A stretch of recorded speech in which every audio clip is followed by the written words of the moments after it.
Clark, and I'm with the 4E's podcast. And today we have a very good show for you tonight. So tune in, share it, tag, like, love, comment, do whatever you need to do. But it's going to be a great show. Is that right, Brian? You know it is. Lady Shireen in the place to be. Yes. And we're here with the 4E podcast.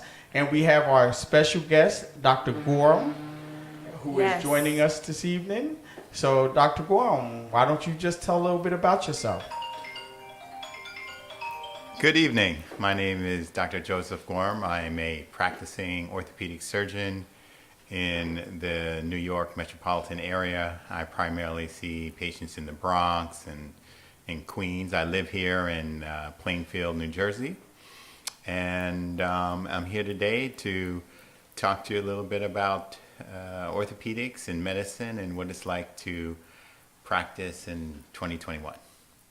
That is awesome. And before we talked about a little bit about COVID, but before we get into that, what made you Why don't we just start? Yeah, how did he get to know us? How did he get here today? Yeah, that's it. So, because you were sharing a little bit about how you used to talk to him and his wife. Absolutely, because I used to work for Brian, so I was Brian's admin, and I was the one who, when the bills are due, I would be the caller or the email to say, hey, your bill is due, when can we receive a payment? So, it's also great to meet Dr. Gorham in person, because I always talk to him on the phone or by the way of email. So that's how I met him. So, Brian, how did you meet him? Well, one day, I think it was actually in a winter storm or something. He called me and said, "Hey, I need to get out. Can you get to me? Can you come plow my yard?" And that's how we met. I think it was that. It might have actually been in the spring because you were doing a lot of work up there. You actually were doing a lot of tree work, actually. And when that tree work was happening, he was like, "Well, I want to get my grass to look a little bit better. What can you do? Can we just get the maintenance?" Because you had actually just moved into the city of Plainfield. And ever since then, basically been helping you from time to time in reference to doing some of your landscaping. And from there, I told you we do a podcast. And I said, we got to get you on the podcast. Yes. So I'll just add to that. Yes, we did meet in that fashion. And we were looking to support, our own in the community. Okay. Awesome. And thank you. And Brian really helped me out because one day we had a snowstorm. It was about 3 feet of snow. Wow. And we had to purchase a snow blower. And I wound up, speaking to Brian and said, look, I'd be willing to give you this snow blower if you make me a priority. And we came to terms, and Brian hooked me up. And I got a snowblower out the deal. That's some good terms right there. So I have to share a story, right? So he has this beautiful sports car. I don't know if he still has it. And he parked it in his garage, which isn't really, it's a garage, but it's like a garage that sits like way deep in the property, right? And I said to him, you're not going to get that car out of there. He says, I'm going to get that car out of there. I said, you got like 3 feet of snow. You're not going to get that car out of there. So I came up there a couple of days later when it was my time to come up and get him out. And he sure enough tried to get that car out. He did not get that car out. But I told him, I said, you're not going to get that car out. It's so far back. And I'm telling you, the garage is probably about 150 to 200 feet off from the house. Wow. And it's not even really a garage. It's more like a shed garage. Okay. But so it's like a she shed. It was so far back there, Shit. I said, you're not going to get it out. And he was so determined to get that car out. So actually what happened was he had to wait for the snow to thaw out wow. in order for him to move that car. But that's just a funny little story. Yes. And we also like to say hello and welcome if anyone is watching by the way of Facebook or YouTube. Thank you for tuning in. Again, we have our special guest, Dr. Gorham. He's here, and we're going to, talk about some good stuff, and we're going to talk about COVID and vaccines. So if you have any questions, you can call in. And or give us some comments, and we'll read your comment. However you want to do it, that's fine. But we're here. Yeah, we are. And I just want to say, Dr. Gorham, I really appreciate that you are coming out and you're spending time with us. Yes, on, absolutely. 4E podcast, we're working really hard to connect the people. Yes. So some of the things that we talk about are the 4E. Yes. 4Es. The 4Es. And the 4Es are Education, entertainment enlightenment, and empowerment. And I think that you can fall into all of those All of categories. those, yes. You can fall into all those categories. So why don't we just let you go on and just tell a little bit about why you decided to become a doctor? What was the process in becoming a doctor? How challenging is it to become a doctor? And I'm going to leave it at that because that's 3 questions right there. Right. So I don't want to get too far down the line. You'd be like, what else? What was the other question? So go ahead. Tell the listening audience out there in podcast land what's going on. Sure. So when I was in high school, Okay. I wasn't sure what I wanted to do. I liked math and, Oh, wow. and science, and my desire was just to, help people and do stuff that I enjoyed doing. And so initially, when I applied to college, I wound up going to Penn State in Okay. State College for 2 years. Awesome. And after 2 years, I decided that Howard University in Washington, D.C. would Howard. be Okay. where our vice president attended. Actually, Wow. she graduated a year right before I started at Howard. Wow. Wow. And I went to Howard. I changed my major from biology, pre-med, to chemical engineering. Now you say, wow, that's a big change. Yes. It is a big change, but I found that, I'll be honest with you, I didn't enjoy writing papers. And I wanted to choose an area that, matched my skill set, and math was something that I was good in. And so to avoid writing papers and do more math classes, I chose chemical engineering, knowing that I could get a job, I could go to graduate school, and I could go into medicine. So my choices that drove me were, I had a plan, but I also had a backup plan because I didn't know how Okay. things were going to turn out. Okay. And most college students don't like writing all those papers. Yes. So, Well, I there didn't are, like writing those papers. there are some people, and not myself, that are Right. very balanced, but I was Right. not a balanced student. I was a hard worker. I enjoyed math, and I just, chemical engineering allowed me to pursue my dream and still have a backup plan. wow. Give us a little bit of your background. Where are you from? Where were you born? Where were you raised? So I graduated high school in Maryland. My parents moved around a lot when we were children. Okay. They currently live in Dover, Delaware. They used to Okay. teach at Delaware State University in Dover, Okay. Wow. another Nice. HBCU. Okay. Yes. And So you want to shout out the HBS? now HBCUs, You want to shout them training out? up, it's all good. All right. Again, supporting our own. Okay. Absolutely. And so my parents raised 3 boys, and they were the kind of people who, they've always helped people, as adults. And so we moved around a lot. So I was Okay. born in San Jose, California. Oh, Cali. We moved to Minnesota, Pennsylvania, Okay. back to California, Oh, wow. New Hampshire, Mississippi, Okay. Maryland, and then Delaware. Wow. Wow. That's a lot of Yeah, so states. when you ask me where I'm from, I say I'm from all over, Right. but I Literally. graduated high school in Maryland, Silver Okay. Spring, Maryland. Okay. Mm-hmm. That's awesome. Yeah. And I actually went to public school. Okay. And I was a good student, but I wasn't a superstar. I just was a hard worker who Okay. had dreams. Okay. And I think that's one of the keys to success is you have to, you know, be willing to put in the hard work, Right. be willing to, you know, do what it takes to achieve that goal. And I think Absolutely. finding good mentors or support Yes. groups along the way can really help your success. Awesome. Now, was that your dream to actually become a doctor, or do you kind of fell into being a Well, doctor?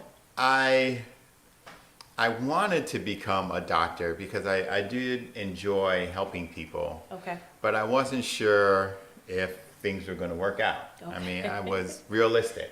Okay. And Okay. so because I had a non-traditional route to get to medicine, Okay. I was prepared to say, okay, this is what I want to do, but if it doesn't work out, you know, I can still get a job or Okay. go to graduate school. And so, as I said, I had a plan B, but that was my goal. I wasn't, you know, the kind of person who would, you know, I was 2 years old and, oh, I want to Okay. be a doctor. No, it wasn't like that. It's just, Okay. I enjoyed math and chemistry and helping Hard people. stuff. Yeah, and Wow. I just wanted to, I thought medicine was a good fit. Okay. Are you like the Okay. first doctor in your family?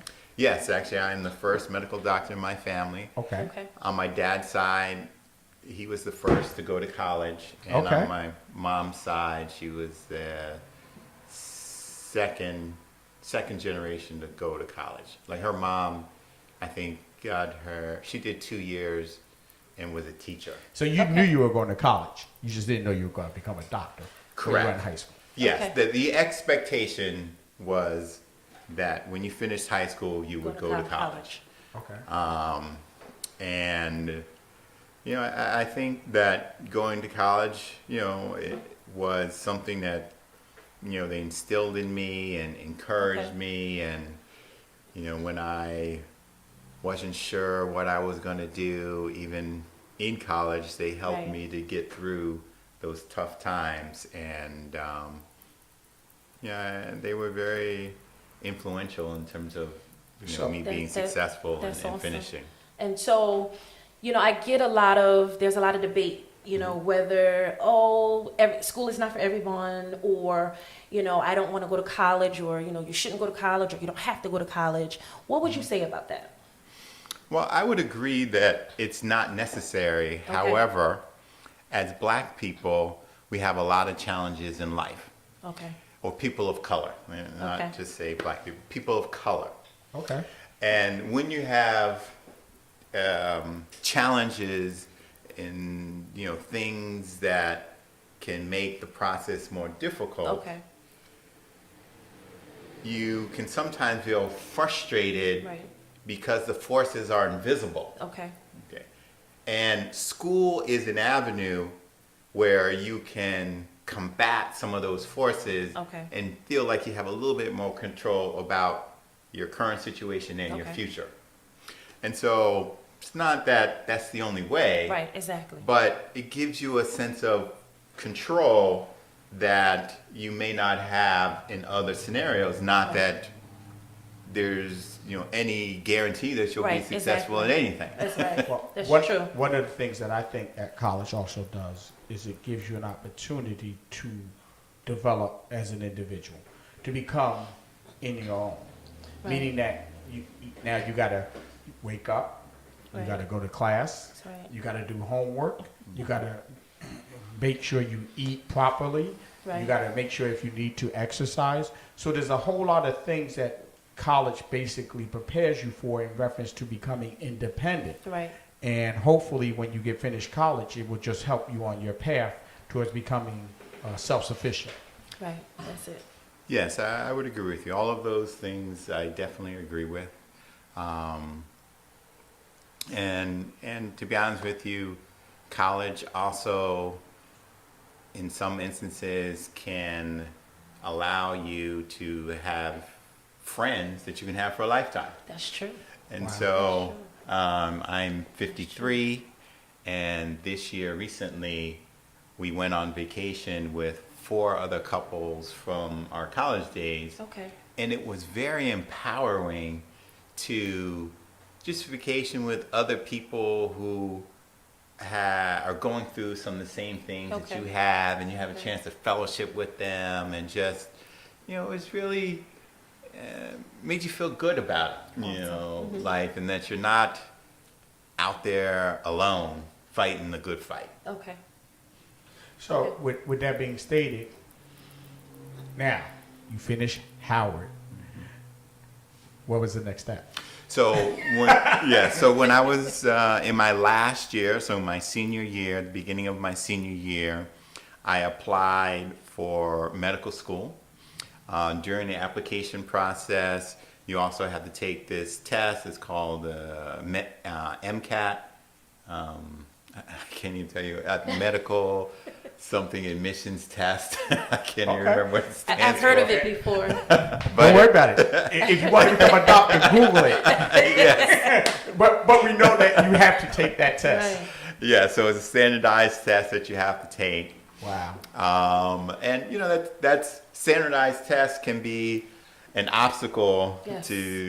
for some people. And Yes, I hate tests. my recommendation would be along the way you should consider taking a prep course. Okay. And approach your classes like, okay, one day I'm going to be taking a test on this material, so study for your classes in a way where you can go back and review your notes or your, the subject matter, Okay. such that you can pass or do well on the test. Okay. And that's just the reality of it.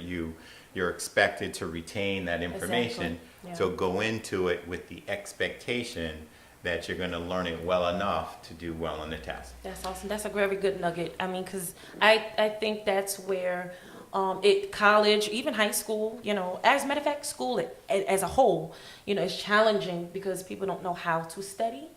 I think that's a real big challenge, not knowing how, like you said, take a prep course, or get some tutoring and find out how to do that because tests are very important. Yes. Tests is very stressful. So, Yes. and you don't do good on tests and it holds you back from doing a lot of things. So that's a good nugget. Thank you. So how long after you took the test did you find out before you were accepted? And where did you actually go? And did you have a choice of schools that you could have gone to? And why did you choose the one you went to? Yeah, so in my junior year, right before my junior year, I did a summer internship Okay. as a chemical engineer, Wow. and I didn't like it. And I was like, okay, this is not going to be for me. Okay. There was no human interaction Right. in my job, Okay. and I didn't like that. Okay. And so then the next summer, I did a summer pre-med program at Case Western Reserve Okay. in Cleveland, Ohio. But there are lots of these summer pre-med programs, Xavier in Louisiana, but they have lots of these programs Okay. around the country. And I attended one, and after that program, I was like, oh, this is something I definitely Okay. want to do. Okay. I definitely want to go into medicine. And I had a better, focus of what I need to do when I get back.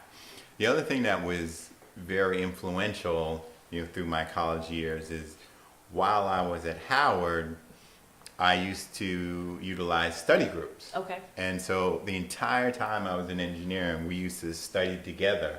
And that's a very important part of, in my opinion, the black experience or, the Okay. college experience Exactly. is saying, hey, I'm going to work with somebody Yes. or a group of people so that you can get little nuggets and become a helps. better Yes. student.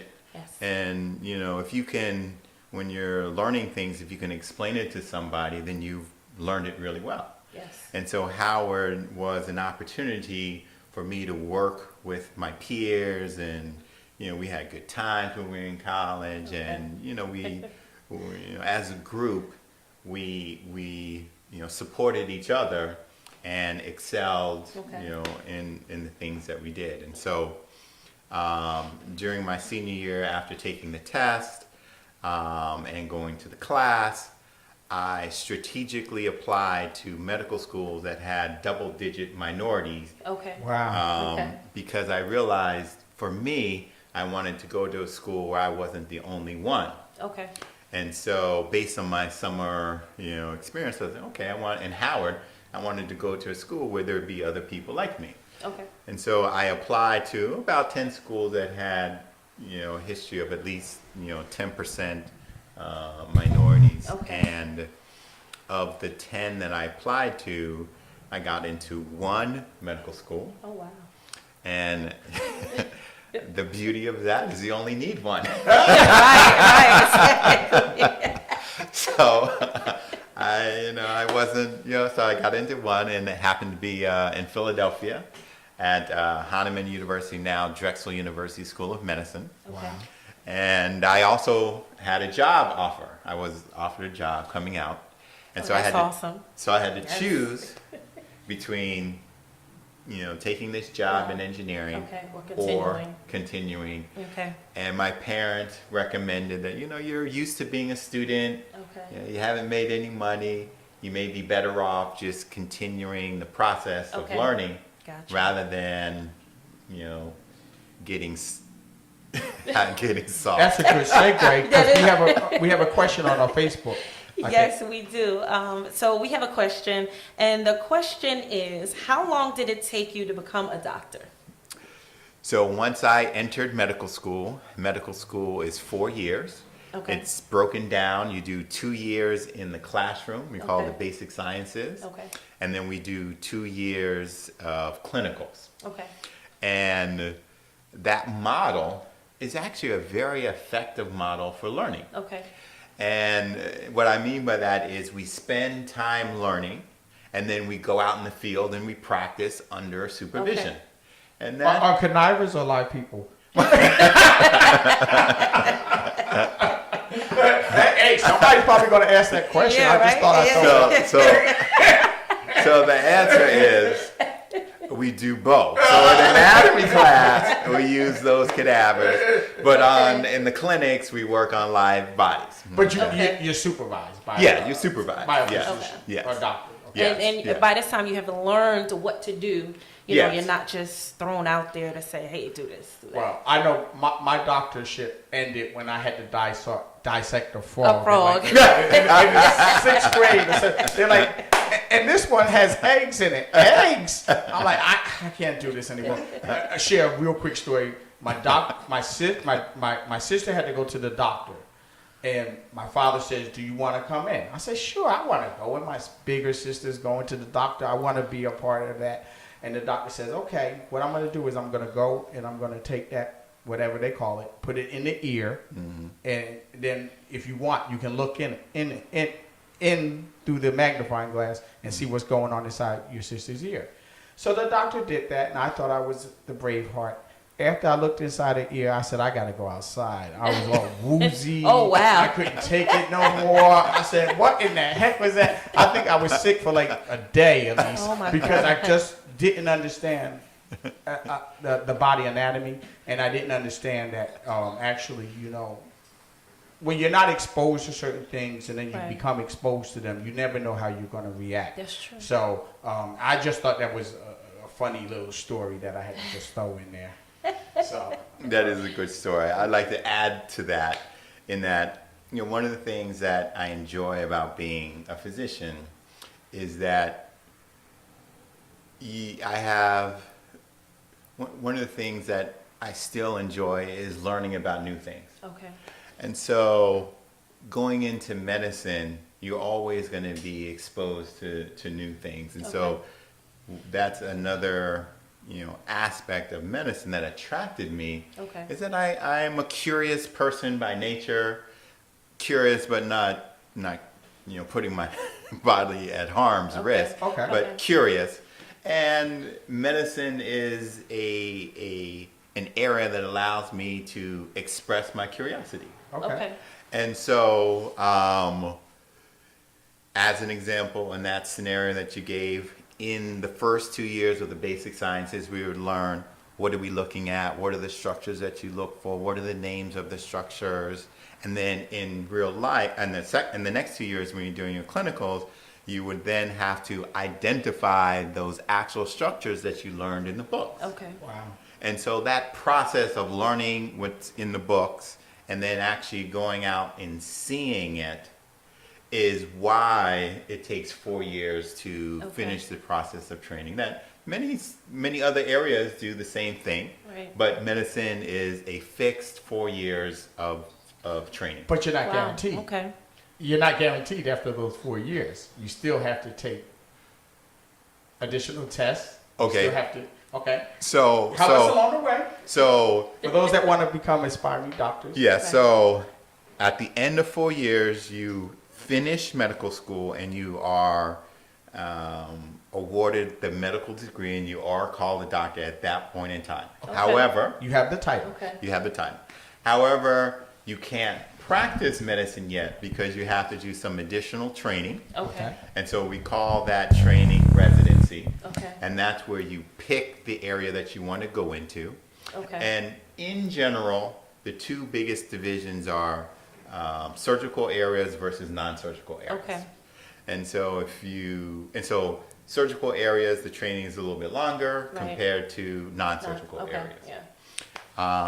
And so when I was in medical school, so there are lots of little detours you can make along the way. So some people may get a PhD, which can take some additional time. Okay. Wow. Okay. I did some research when I was in medical school to enhance my resume to see if this is what I wanted to Okay. do.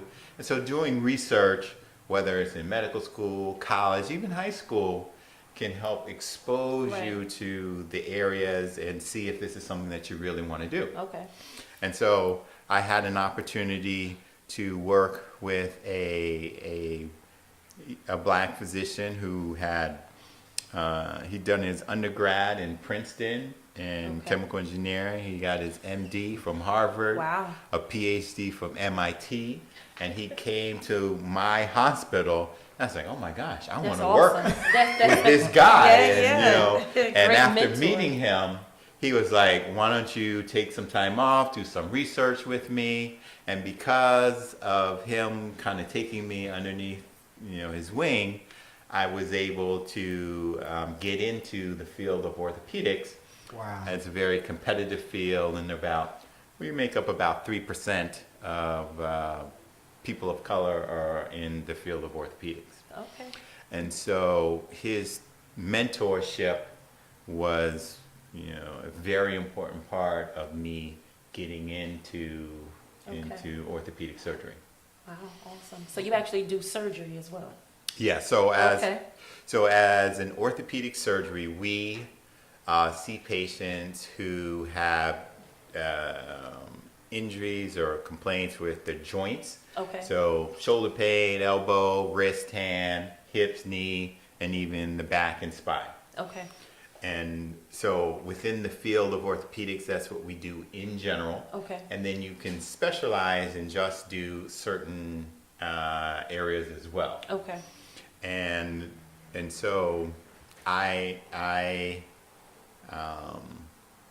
did do so we call that additional training a fellowship. Okay.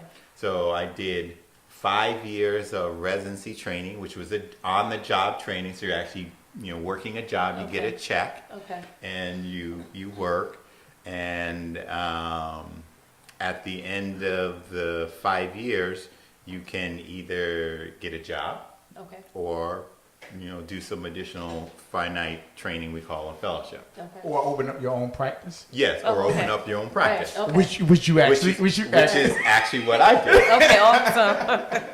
And That is awesome. yes. And so I finished in 2002. Okay. And at that time, I made the decision that I wanted to start a solo private practice Okay. in California. Cali. And I did. Wow, I didn't know that. Yep, I did that from 06 to, from 2002 to 2007, so 5 years. Okay. And then I went back and did this fellowship for a year and moved to New York. Okay, we're going to Okay. take a little segue here because Yes. what we're doing on our podcast is we actually create episodes. So that's going to be the beginning of the first episode and the end, and we're going to go right into our next episode right away. So, Lady Yes. Shireen, take it from the top. Absolutely. Thank you again. If you're watching by Facebook and YouTube, we are here. This is the 4E podcast, and our guest today is Dr. Gorham, and he's here. He's an orthopedic doctor, and we're just talking to him about, the different types of medicine and how he got started. So if you're an aspiring doctor and you want to practice medicine, come on and join in. And if you can hit the rewind and hear some of the things that we've been talking about. And so since, this is a different segue, I want to jump in and ask, how has it been during COVID? Wow, that's a good question. So COVID has, I guess, affected me on many different levels. Okay. So, as an example, I have a second cousin who lived in Detroit who Okay. passed away from COVID. Sorry to hear that. I have my younger brother. He got COVID, and recovered. Okay. Good for that. And I've had some patients who have actually succumbed to Wow. COVID. And so, I'm here to share, this thing with COVID is 100% real, Right. and it does kill people. And unfortunately, people of color are more likely to get sick, Wow. and they're more likely to have a bad outcome Okay. if they are affected by the virus. Okay. And so it affected my practice in terms of it significantly. We closed down for about a month. Wow. Wow. And then when we went back, it has been and continues to be much, much slower Wow. than it Okay. has been before COVID. Okay. And so it has, affected the business of medicine. It's affected me personally. And I also have gotten the vaccine. Okay. Initially, I too was a little bit hesitant Okay. about getting the vaccine. As an example, in healthcare, we have to get the flu vaccine, Okay. every year. Okay. And I was of the mindset that, I don't normally get sick. Right. Why should I get this Right, right. vaccine? But I made the decision that it is my opinion that the vaccine is designed with the idea of helping us to maintain good health Okay. and which in turn prevents us from getting sick. And so, this idea of the vaccine, as I was deciding for myself, if I would take the vaccine, we already take vaccines, and when I was younger, I had to be vaccinated in order to go to school. Right. Yep. This So, is true. the concept of vaccines has been around for a while, number one. Number two, I had some concerns that, maybe, things were happening a little faster than, Right. I was used to. And I actually have some friends who interact with, CDC and some of the government grants and Okay. stuff like that. And, basically what I learned is that the science of the vaccine didn't change. What changed Okay. is that if you think about every single medical device, pharmaceutical company Okay. in the country submits their paperwork to one entity, the Okay. FDA. FDA. And so what they did is they took their applications and they took them to the top of the pile so they could be addressed. Okay. So instead of being at the bottom, which takes years to go through, they went to the top of the pile. But Number one. it was only because it was an epidemic. I think. Yes, Okay. yes. Yeah, so They that's what- modified that's- some of the red tape. Okay. And then the other thing is if you think about, in this country, there are hundreds, if not thousands, of pharmaceutical companies Right. in this country. Right. but only 3 were able to develop a vaccine. I mean, Wow. think about that. Yeah. That's Only Wow. 3 of them. And the reason there were only 3 is because these 3 companies were already in that and- file that you talked about. At Yes. the top. Well, no, what I'm saying is that they were already in that field, in that area, doing Okay. research and Okay. making the Okay. vaccines and had a product that could potentially be developed and delivered to the public. Wow. That's how those 3 companies, got their product to the masses. Wow. And got it to the market and actually got it for distribution and got the approval Yes. from the federal government. Yes. So with that being stated, because we talked about it, and I don't know if this is politically correct, but I haven't actually taken the vaccine yet, and I'm on the fence. My wife wants to take it, and my other family members and friends, some of them are saying you should, and I see people actually take and they put the banner on their Facebook page. Right. I'm COVID vaccinated. Like they have a license to Yes, drive this- or fly or travel. But I think it's going to come a day in the near future Yeah. where you may not be able to fly. You may not be able to go on a Right. cruise ship. You may Okay. not be able to leave the country. Yeah. Well, some of that is already put in place. I think the cruise ship. It's a real tough decision. It's a decision that I struggle with every single day. And I know that there are a lot of individuals that have taken it, and I know there's some individuals that haven't taken it. And the herd immunity has always been talked about. That if we get enough people to get vaccinated, Right. then the chances of us going back to that epidemic Right. where we've had hundreds of thousands of people die, will not occur again. Isn't Right. that kind of sort of what the hopes and aspirations are? Yes, I think that as a profession, that's our goal. Okay, but based on some of the feedback, and I'm just going by TV and some of the Right. numbers, Right. the definition of herd immunity is that at least 90% of the population Wow. has been vaccinated. Wow, I didn't know that. Was I personally don't think we're ever going to get that high. Okay? we're in the 70s now. Right? We're in the 70s, okay? Yeah. And I do believe that while the government can't force you to take the vaccine, just like the government can't force you to wear your seatbelt, Right. Okay. it can encourage you to get the vaccine, encourage you to wear your seatbelt. Right. And I kind of see some similarities about wearing a seatbelt and the vaccine in that the purpose of wearing a seatbelt is, as an orthopedist, we know that if you're in a car accident and you're traveling at least 30 miles an hour and you're involved in a head-on collision, you have an 80% chance of being ejected Wow. and having a major head injury or dying. Wow. And so public health medicine is designed to help make it safe for the masses. And so, yes, you can choose not to wear your seatbelt, but if you are stopped, then you can get a ticket. Yeah. And if you get in an accident, you could have an 80% chance of being severely injured and possibly being ejected.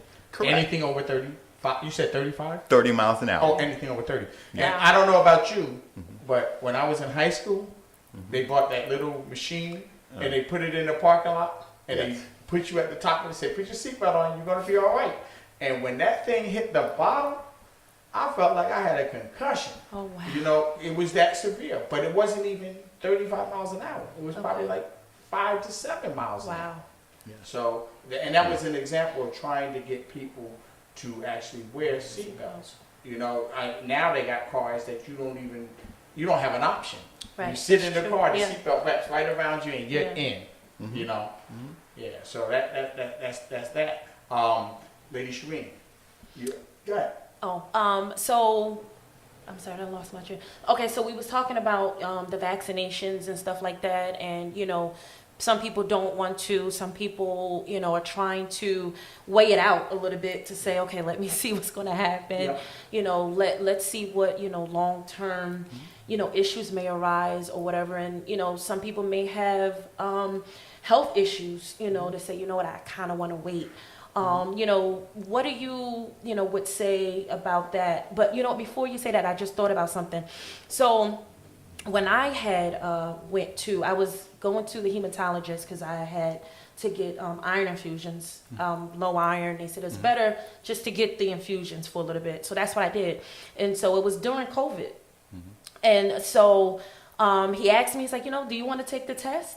And I was like, because I, didn't feel anything, but I kind of thought maybe because we were exposed to it, and my daughter, she had said that she couldn't smell or taste. But at the time, it was so early, her pediatric doctor said that it was her allergies. Wow. And, right. So it was mistaken for allergies at the time because it was Wow. so far before they COVID. knew that was a symptom of COVID. So for me, this was maybe in June of last year. And, he said, well, we already take your blood. So if you want to, we can test you. You don't have to do the nose thing, which I was so happy. I was like, yes. So I said, no problem.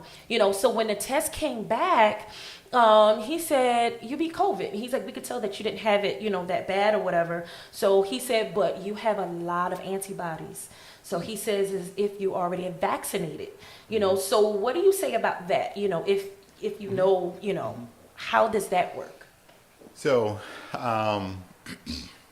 the way the vaccines work is that the vaccine will expose your body, and depending on which one you take, Okay. to one of the proteins that when they show that image of Yes. the virus and they show Yes. those little spiky Yes. things. Yes.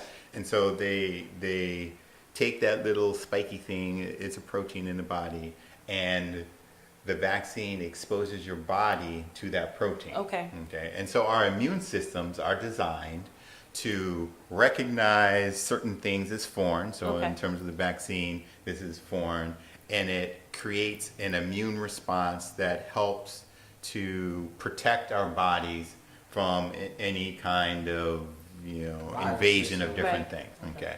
And so the way it works is then if your body's exposed the second time, the body mounts an even stronger response and it's more specific against Okay. the invader. Is that kind of why they talk about the 2 shots? Yes. There you And go. so okay. and that's Gotcha. why Okay. that they Okay. commonly have 2 shots. And we use that principle even today with a lot of the shots when we have when we were little and the kids. So Okay. I got a question. Is the first shot less intensive as the second shot? Because some people that I've talked about they had a stronger reaction to the second shot Right. as opposed to the first shot. Right. And I don't know if that's because the first shot is like a watered down version of it, and the second shot is like, okay, now that you got the immunity in your system and it's building Right. resistance, here we're gonna give you this booster shot, which is gonna go in there just if COVID even Right. thinks about coming in your system, Right. it's gonna have a war in its hand. Right. So the answer is that it's common, well, let me rephrase. When we have a healthy immune system, there should be a stronger response with the second shot. Okay. That's Okay. normal. Okay. Okay. And so a person may have symptoms of fighting off, an infection Okay. for a short period of time. So personally, I felt, I felt like my body was fighting something. Okay. Okay. And that was a real feeling. And that feeling lasted for approximately 24 hours. Okay. I did not have a fever. I did not have nausea. I didn't have any loss of taste or Okay. anything. I just felt like my body was fighting something. Okay. Okay. And there are some. So when I took the first shot, my arm was sore. But anytime, most times when we take a shot, our arm is sore. So I did have some soreness, but again, 24 hours, it wasn't that long. Okay. And our immune system, is being activated by the vaccine with the specific purpose of, if our body is exposed in the future, it will prevent you from dying or Okay. getting sick. So it kind Okay. of is like a warning shot to tell your body that if this thing shows up, go into action and fight it, because you're building immunity. Yes, but I would say it's more like someone's at the door with a gun prepared to shoot rather than a warning. He went to the extreme. He went to the extreme. A gun, not a knife, a gun. In that, from an immunologic point of view, our Okay. immune system kills the invading organism. Right. And so we may talk about antibodies and things like Okay, that. okay. But and so an antibody is a specific protein that attaches to it, and then it brings in all these different cells to shoot and kill it. Right. Okay, so that was a little vivid, but Right. that's the way our immune system works. Okay, and so our immune system is constantly, on a daily basis, fighting off Right. and killing organisms that we're exposed to all the time. So we have organisms in our mouth, Right. there's stuff on the food, our hands. Our immune system basically keeps us alive. Okay, Wow. and so the vaccine is just activating our immune system to prepare it to take care of business if it's ever exposed to the virus. Okay. Wow. Wow, that was Yeah, deep. that is. So now you got your second shot. Talk a little bit about that, because you gave us the scenario what happened during the first shot, how you felt. How about the second shot? And so the second shot was the nurses, happened where I went, I got at the hospital. They said, well, there are some people who, if they were previously infected, may have a stronger immune response, and they recommended that you take like Tylenol Right. so that you don't feel sick. Right. And I was like, well, okay, I'll take Okay. Tylenol. So I Gotcha. took Tylenol while I was there. I took Tylenol another 6 hours. Okay. And as I said, I felt like my body was fighting something. Okay. But I wasn't feverish. I didn't, I didn't Okay. get sick. I just Okay. felt like my body, I don't know how to, everyone fights or experiences Right, getting differently. sick differently, Right. but I felt like, my body You knew was something just, was going on. Yeah, Yeah. something was going on. Yeah. Okay. And it lasted for 24 hours for me. Okay, where I felt, I went to bed and I woke up the next morning, it was gone. Wow. Okay. Okay, so what I would say to you about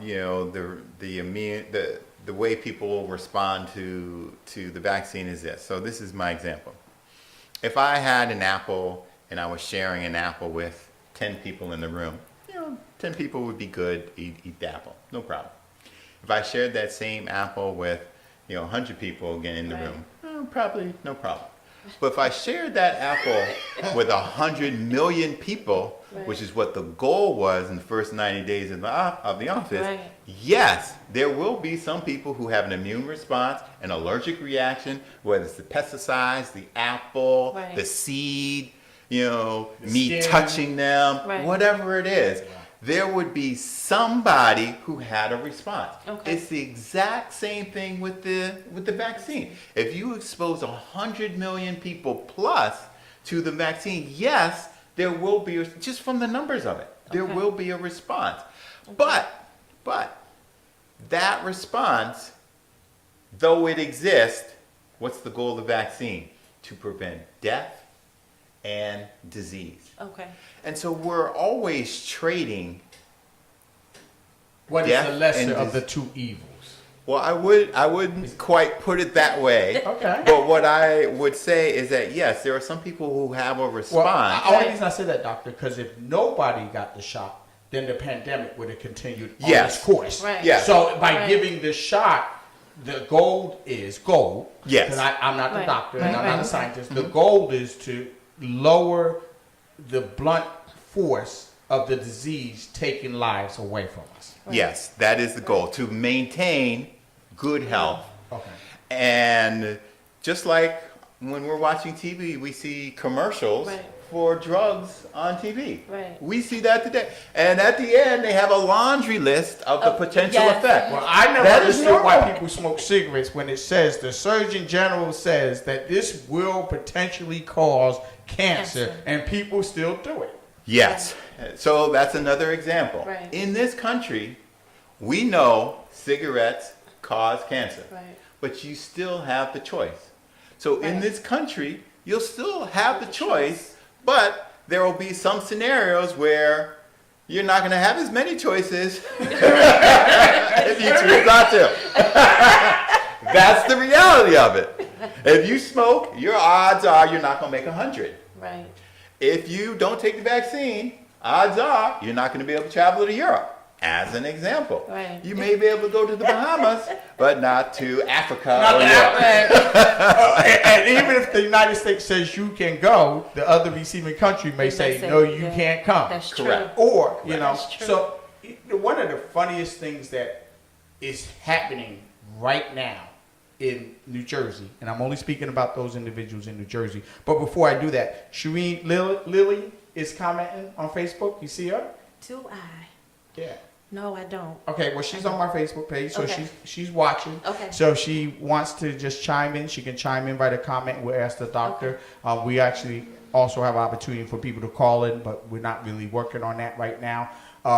So what is very strange in the state of New Jersey right now is that on the storefronts it says masks are required, but yet you go into the stores and people aren't wearing masks. Customers are not wearing masks.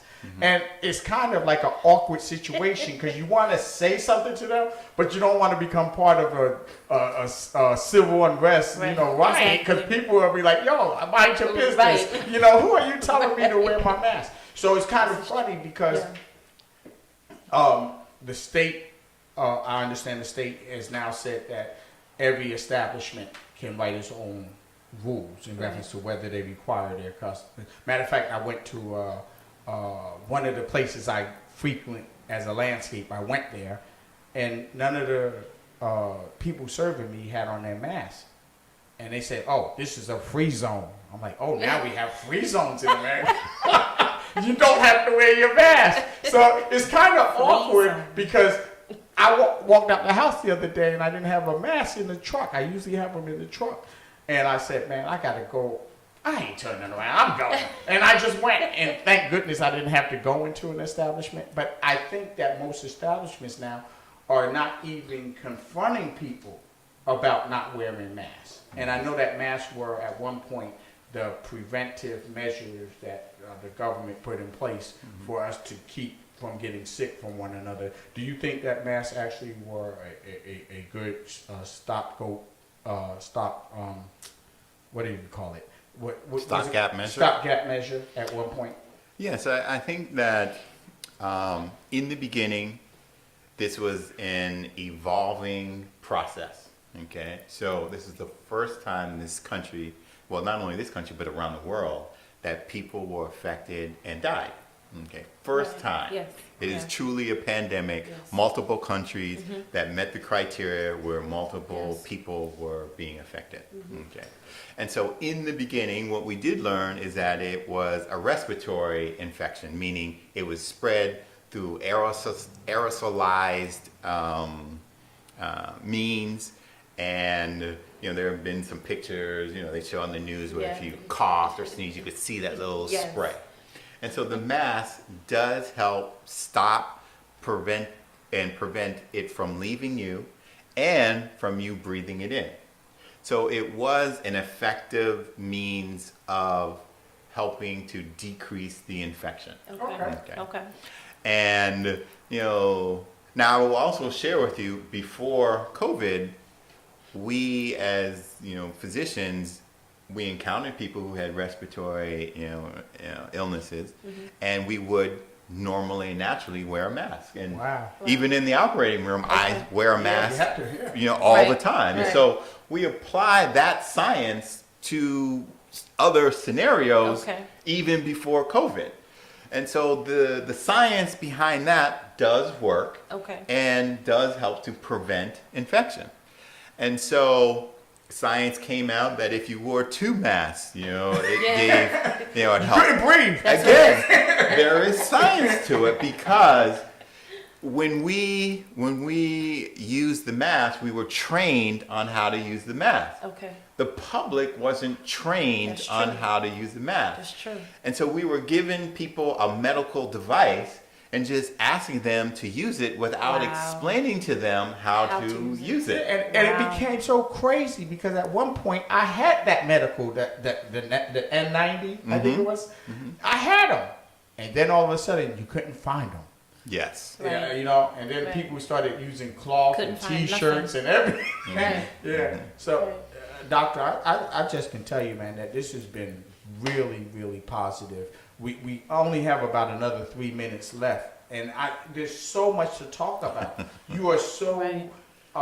in a good position now to help people along the way that a lot of people, don't understand that, ultimately it is your choice. Yes. Right. And what you're basically saying to the listening audience is it is your choice, but if you want to decrease your opportunities of being affected by this thing, you should strongly consider and weigh it out. You got to weigh it out Yeah. whether you want to actually get the vaccine or not. But you definitely shedded a lot of light on why it would be proactive Right. for you to consider, strongly consider, Right. strongly recommended, consider.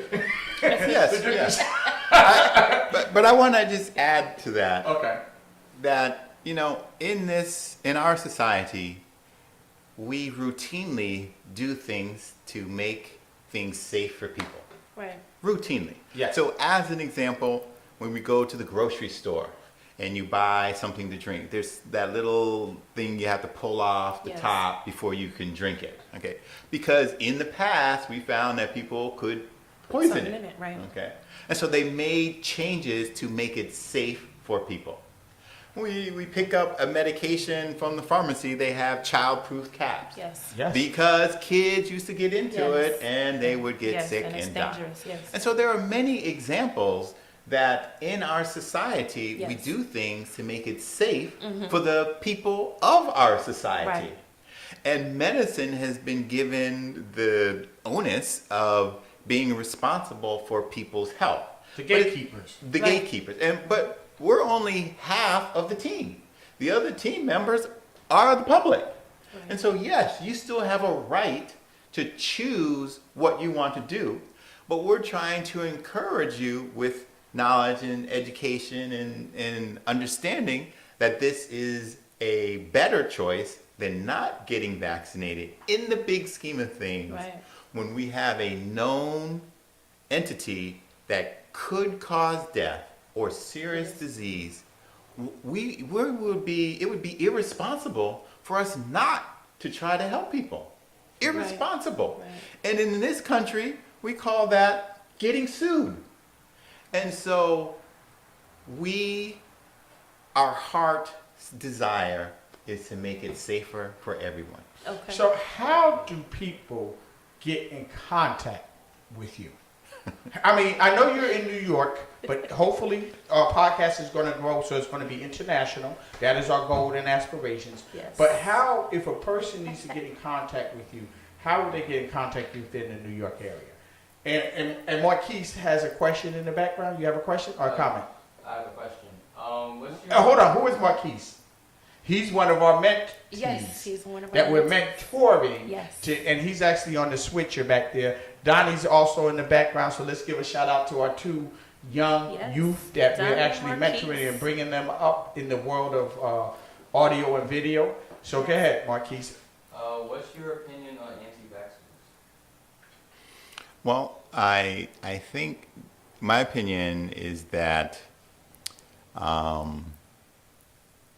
you have a right to choose what you want to do, and I believe that medicine needs to do a better job of educating and informing so that you can make a good decision for you Right. based on knowledge and information. We can get in trouble as a people. The Bible says our people perish for lack of knowledge. That's Wow. And This is so You were biblical on this. That's a Yeah. good thing, Doc. Yeah, yeah. and so one of the things about this virus is that we had to study it to create the knowledge, Right. and then we provide the knowledge to the public, and you have to make the decision that's best for you. I just got to give this scenario because back in the day, if Linda's listening, she was my first girlfriend. I came up to her and I said one day, we were sitting in the car, and I can remember as if it was yesterday. And I said, you know what? It's crazy that they make these cars and that when you get in an accident, there's nothing to protect you. Because at that time, seatbelts weren't even talked about. I mean, they had them in the car, but they never talked about it. And I said, there should be some kind of a bubble or some kind of a balloon that when you get in an accident, it expands and it keeps you from, there was a lot of people that paid a lot of money because they didn't have airbags. Right. Now the airbags have reduced the cost. And if you get hit on there's side airbags, there's back airbags, there's front airbags, there's children airbags, Right. there's lane. If you go outside of your lane, your car will tell you. Some cars, like the Tesla, that I know somebody has. Somebody has it. It'll actually drive you. It'll keep you in your lane. It'll tell you when you're in the unsafe zone. The unsafe zone.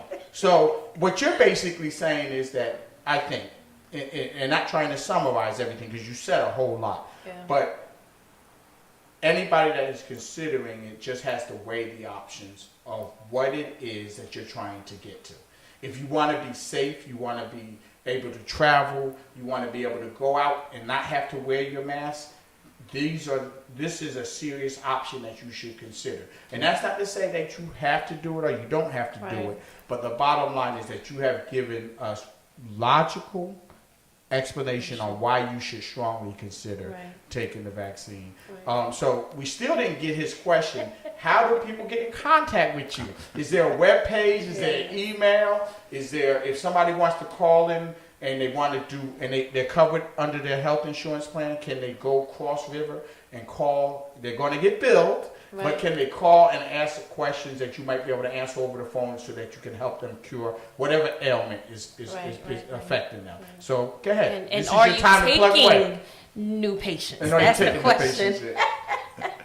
Yes, so my email address is actually jgorum, Gorum, my last name, MD@yahoo.com. Spell that for them just in case they don't know how to spell more. Yes, so the letter J and then Gorum, Gorum, as in Mary, MD@yahoo.com. That's the email address. And the office number is 718-479-3303. Do you do consultations over the web for a fee? I do what we call telemedicine. Okay. I personally still believe that seeing a person in the office is more important. So as a healthcare professional, while it is important to obtain a history, to be able to examine a patient, that's what allows us, to make a professional decision about what's wrong with you. So they're still good in certain scenarios, but if there's an option to go into the office, I think that's a So more where is effective your way. office located? So I see patients in New York, in Brooklyn. Brooklyn. Oh, it's funky fresh. Brooklyn. The Nets are playing. They're in Brooklyn now. They used to be Brooklyn New now. Jersey team. They moved over to New York. So the Nets. Go ahead. I also see patients in the Bronx. And the Bronx. Okay. And I hope to be seeing patients in New Jersey by the end of the year. Yeah, we're pulling for that. We're New pulling Jersey, for that. And if you open up your office, you always got a spot on this podcast, Yes. 4E podcast, Absolutely. and you can come in and maybe we could come out and we could do, because we already done it.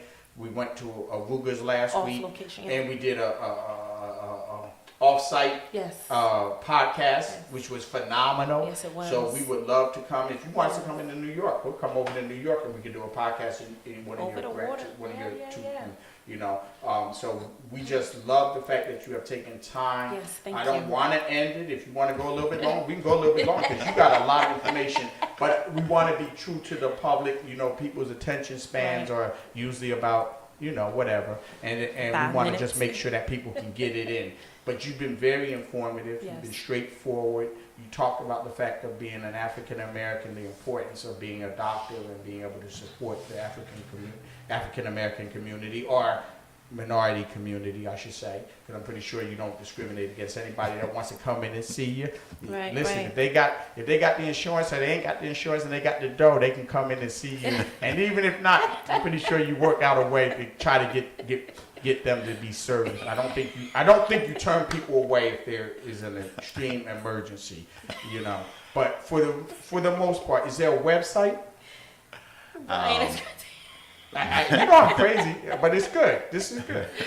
yes. You can look my name up under Joseph Gorham, MD, and as a physician, you'll see lots of.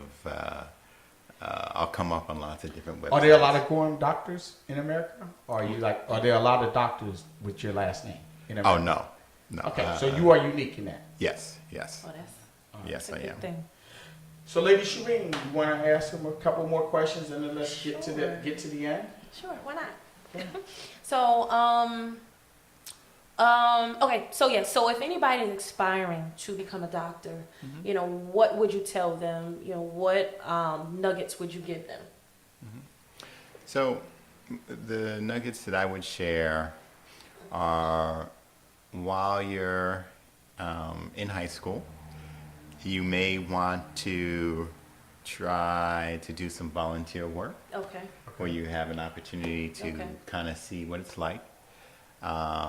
And then if you think medicine is something that you're interested in doing, then you do have to go to college and choose Right. a major Okay. that will allow you to at least meet the requirements that you need to go into medicine. And so Okay. there's a traditional path and a non-traditional path. Okay. But the idea is that you can get your requirements in so that you're prepared to take the test, Okay. which everyone has to take, and do well on the test. Okay.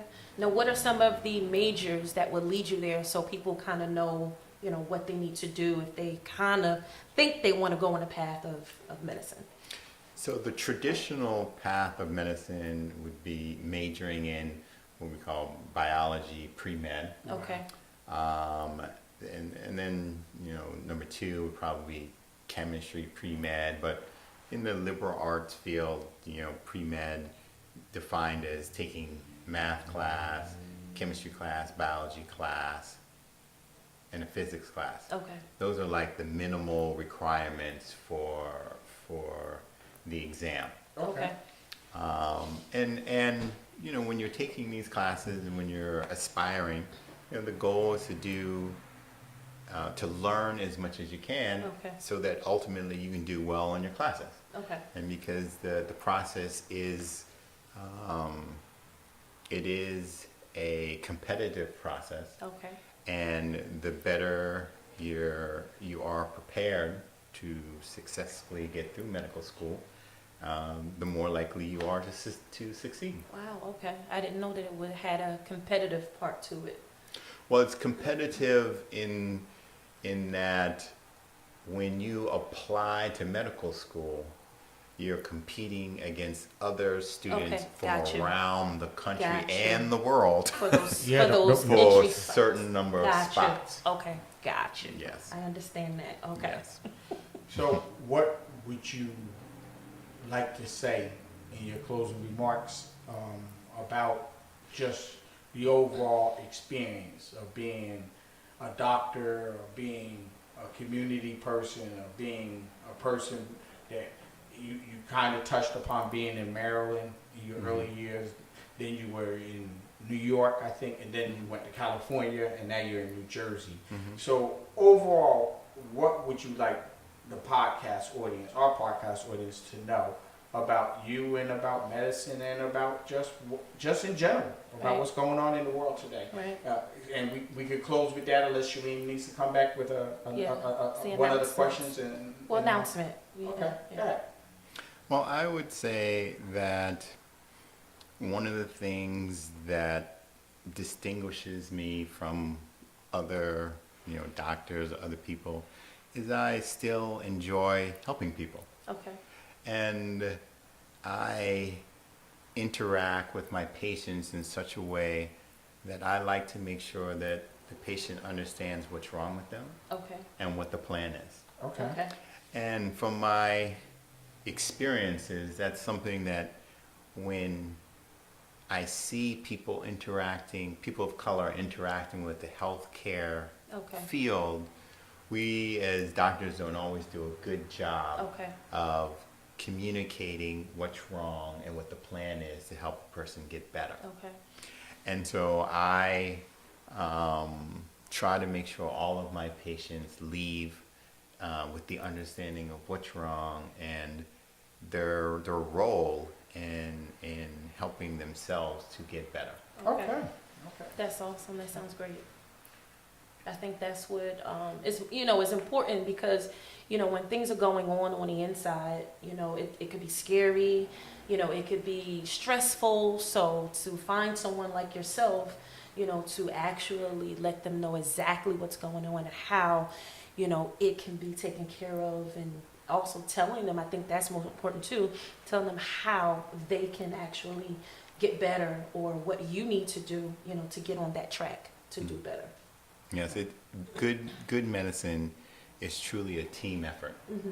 And so, we have to, one, try to, be able to, understand what the doctor's saying, Right. ask questions, Right. and be a part of and engage in the process. Your body does speak to you. It does. Yes. And when it speaks, you shouldn't ignore it. Right. And when you think you need, a doctor's input, obtain it. We're there to help. Just one thing I gotta say, Uh-huh. Doctor, you don't do this alone.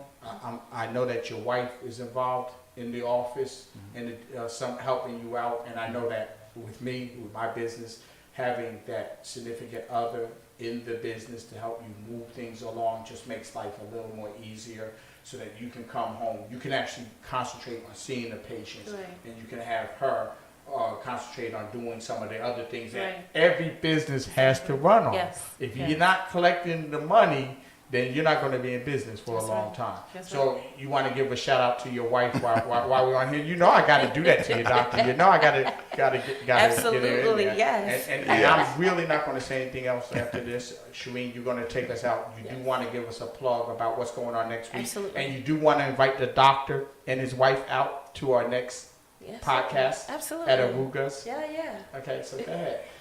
Awesome. Here goes your chance to shine. Put the queen up on top.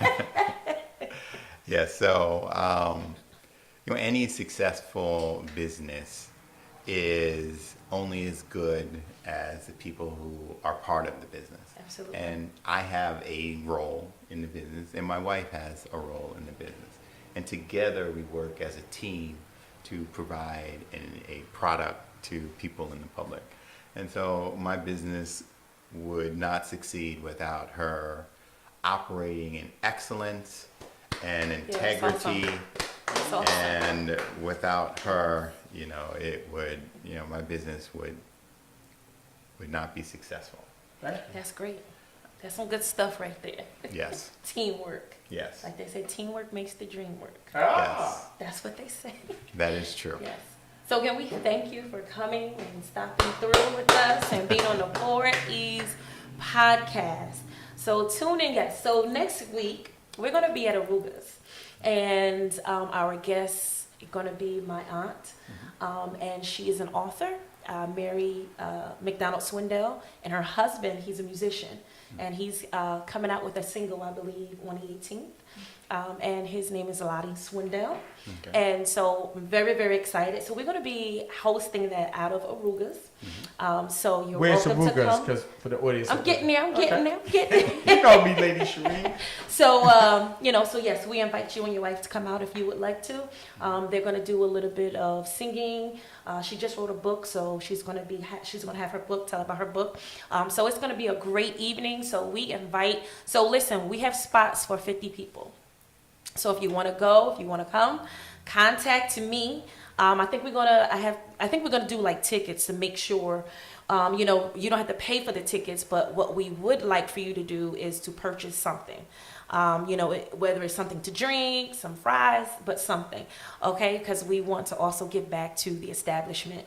But yes, we're so excited. So yes, next week we're coming live out of Arugas. Arugas is on Route 22 in North Plainfield, and it's right in between. It's by Texas Roadhouse, and it's also by IHOP. So Arugas is right there.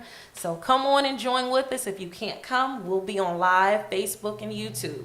So come on and join in. We're gonna have a great time. And thank you for watching. If you caught us live, if not, you can catch when you can click on it and watch it. It's going to be up on Facebook. So again, we thank you, Dr. Gorham, for coming I don't know if you came straight from New York or if you was home today, but we thank you so much for coming down the road and being with us at the 4 East Podcast.